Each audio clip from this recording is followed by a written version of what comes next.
Hello बच्चों, welcome to my channel DRMTD। बच्चों आज हम शुरू करने वाले हैं chapter 6 cube and cube root के अंदर एग्जाम्पल फर्स्ट ये है कि is 243 a perfect cube number. क्या मैं 243 को एक परफेक्ट क्यूब नंबर कह सकता हूं या नहीं कह सकता हूं। तो देखो बच्चों, परफेक्ट क्यूब नंबर अगर आपको पता करना है तो देखो एक ही तरीका है परफेक्ट क्यूब नंबर पता करने का कि इसका फैक्टराइजेशन फाइंड करेंगे। क्या फाइंड करेंगे?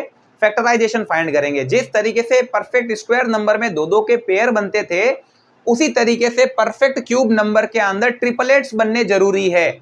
अगर इसके फैक्टराइजेशन के ट्रिपलेट बनेंगे तो ये परफेक्ट क्यूब नंबर होगा, अगर इसके ट्रिपलेट नहीं बनेंगे तो ये परफेक्ट क्यूब नंबर नहीं होगा। तो सबसे पहले 243 का हम प्राइम फैक्टराइजेशन फाइंड करेंगे। क्या फाइंड करेंगे? हम इसका प्राइम फैक्टराइजेशन फाइंड करेंगे। अब प्राइम फैक्टराइजेशन फाइंड करने के लिए सबसे पहले प्राइम नंबर चाहिए अपने को, और सबसे पहला प्राइम नंबर है 2। क्या है?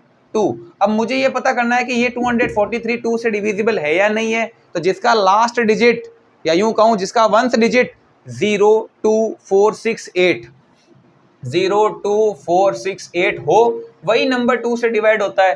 तो इसका तो वंस डिजिट इनमें से कुछ भी नहीं है, तो ये नंबर 2 से डिवाइड नहीं होगा। 2 के बाद में बारी आती है कौन से प्राइम नंबर की? 3 की। कौन कौन से प्राइम नंबर है मैं लिख देता हूं। 2 है, 3 है, 5 है, 7 है, 11 है, 13 है एंड सो ऑन। खूब है।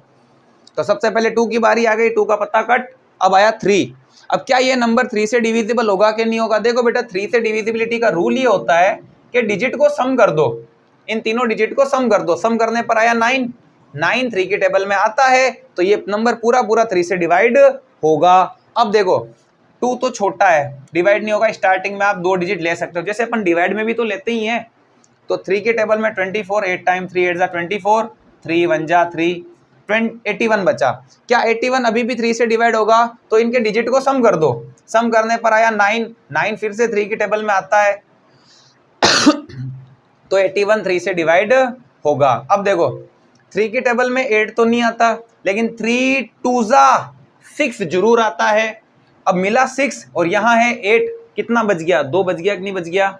तो इस 2 को यहाँ लिखो और बन गया 2 1 21। 3 के टेबल में 21 7 टाइम, ठीक है। यानी 81 कितने टाइम डिवाइड हुआ? 27 टाइम डिवाइड हुआ। अब देखो, अब 27 अभी भी 3 से डिवाइड होता है कि नहीं होता? बेटा ये तो अपन इजीली पता कर सकते हैं। तो डिवाइड होता है 3 9 जा 27। 9 अभी भी 3 से डिवाइड हो रहा है, 3 3 जा 9 और 3 1 जा 3। अब देखो 243 इसके फैक्टराइजेशन फैक्टर्स क्या मिले इसके? 3 3 3 3 और 3। तो देखो मैंने क्या कहा था कि 243 का जो भी फैक्टराइजेशन होगा उनके ट्रिपलेट बनने जरूरी है। ट्रिपलेट का मतलब 3 का जोड़ा बना, लेकिन यहां पर ट्रिपलेट कंप्लीट नहीं है, यहां पर ट्रिपलेट फॉर्म ही नहीं हुआ। इसका मतलब ये परफेक्ट क्यूब नंबर नहीं है। तो अपन लिख देते हैं prime factor 3 is not in triplets.